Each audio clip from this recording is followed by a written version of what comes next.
I would like it if people would mark that, because it's not that hard. I mean, you know, if you made the app, if it does, or you could just, yeah. I would like it if they mark stuff like that that's really important, you know, to a lot of people. The only way I really see that doing the job you're wanting it to do is if the default is this is inappropriate for someone under the age of law, and they have to manually uncheck it, and then a big warning comes up that goes, by checking this you are agreeing yada yada, and Google has the right to remove your app if you've lied. Okay, I think that's a good idea. Because I don't see people automatically tattling on themselves, oh yes, this has boobies in it. Because we all know boobies are bad. I can't figure that. Why is this country so uptight about anything sexual? It's like, yeah. You know, one of my teachers said that, that in Europe, they're not as uptight about sexual things. They're just uptight about violence and cussing. Right, but actually you said that, didn't you? In Europe, they're really uptight about violence. And excessive patriotism. I forget, there's like some movie that's famous that has Paddington in it. His whole speech in the beginning, if you look at, if that movie's shown over the pond, cut out. All the scenes where guns are going off, cut out. I was like, it can't happen. You can show a nude woman, full frontal nudity, but you can't have a gun go off. Different values. Different buttons. Every society has its taboos. That's the one constant. They're just different from place to place. For us, it's boobies. Let's continue. Alright, I think we've gotten through most of that stuff. Any one of these questions or comments strike y'all as a particular good one to start on? One of these was particularly aimed at you, Jordan, actually. Question 2. Let's see, KDE and Arch. Yeah. That's something I actually have been meaning to try, and I'm hoping to try in the very near future. So you haven't done KDE and Arch yet? I have. It's just been a while. It's been probably 3 months. Okay. Which in internet time is like 6 years. Yeah, oh, that's true. Well, when you did try it back, did you try it, with Compass? Oh yeah, I tried it. Well, I didn't try it with Compass, and actually, I think depending on who asked that question, somebody has asked me that exact question. It's the same guy who asked question 1. Okay, yeah, I talk to him all the time. Okay. But yeah, I do need to actually try that on my machine to see if it makes a difference. For those wondering, the question asked was if I had tried KDE and Arch and the different methods of compositing to see if that would give a performance increase. And when I used it, it had KWin and all of the default settings. It was KDE 4.4 point something, and I probably 4.3 or 4.2. I'm not. I think it was 4.4. It's not been that long ago. It's only been a few months, but and Arch, of course, has the latest and greatest generally always. I don't know. I do need to try it again. I've been meaning to reinstall Arch on my laptop, so perhaps I should be motivated to do this before next week.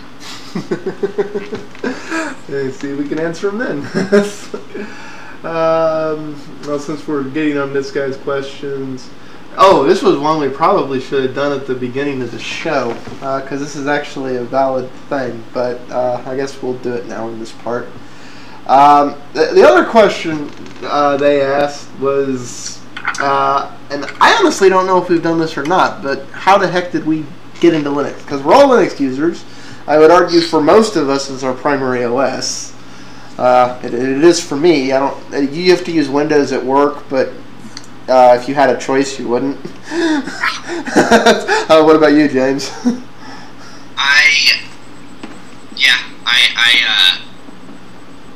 Except when I'm in my classes where I have to use Windows, I use Linux.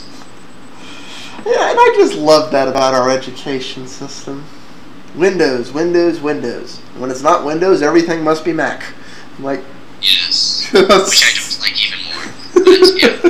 And there is a small minority of people that are trying to bring more Linux into the educational system. One of the guys in the lug that I help run teaches at a technical school in a local city, and he has been actively implementing Linux-based systems in his classroom. And of course, it's like I said, a tech school, so they're more open to that. But they dual boot between Windows and Linux, and spend most of their time in, I think it's in Ubuntu, but I've been poking at him about Arch lately. Well, like honestly, I'm a big fan of all this. We're getting off topic here, but I'm a big fan of educational institutions becoming platform agnostic, in which if you're going to teach someone to do something, you teach them how to do it on all the platforms, and that includes BSD also, because you're supposed to be teaching. Well, if it's got enough of a market share that somebody's heard of it and they're likely to ever have a chance of ever coming across it. I mean, like if you're teaching somebody how to do web development, that class should be running. You should be interacting, loading stuff on the primary server environments they're likely to come across. SUSE, Ubuntu. Oh crap! What's the other? Slackware. Oh crap! I can't remember it right now. There's like one that's becoming really popular, and I can't. We actually run it on two of the servers I had done. I can't remember the name of it. Brain fart to be inserted later. A Windows server, BSD server. It's like they should be learning how to use all the stuff they could possibly come across, Fedora, Red Hat, so that they're actually prepared to do what you're teaching them how to do, rather than or at least the bases of those distros. At least cover the bases, yeah. Because if you're teaching someone how to do something entirely on Windows, Windows only, needing a Windows development suite, needing a Windows server, it's, especially with server-side languages, I mean, there are certain short phrasings that'll work fine on a Windows system that won't work on any Unix or Linux server. And then the skill set they've been taught is worthless. And other things like that. And it's like you're not teaching someone the skill, you're teaching them how to run it in a monopolistic world, which is not doing you or the industry a favor. That's absolutely true. You know, I'm taking a web design class at my school, and how you liking that? How you liking that? Well, the problem with it is this: all I'm learning is how to use Dreamweaver. Yeah, well, no, every school has their preference. Some of them will teach you how to use Dreamweaver. Some of them got to deal with Microsoft, and they're teaching you how to use Visual Studio. Some of them haven't cut any deals with anyone yet, so they're teaching you how to do everything on the cheap without any tools in your pocket at all, but they're still not really teaching platform agnosticness. And it also depends what book they bought. You know, whether they're teaching you PHP phrase this way or PHP phrase that way. I have yet to find a single school that is bothering to teach HTML5, which if I was going to be teaching students for getting into the industry 2 to 4 years from now, I would be teaching them HTML5. It has an infinitely better text-to-code ratio. It is a lot better. As of IE 9, all the major browsers support it. The search engines can't wait for this change to happen because it'll make it so much easier for them to quickly index pages. But there's not a single school teaching it. Now, some of the schools point out that you can go to w3school.org and learn this stuff for yourself, but not all of them.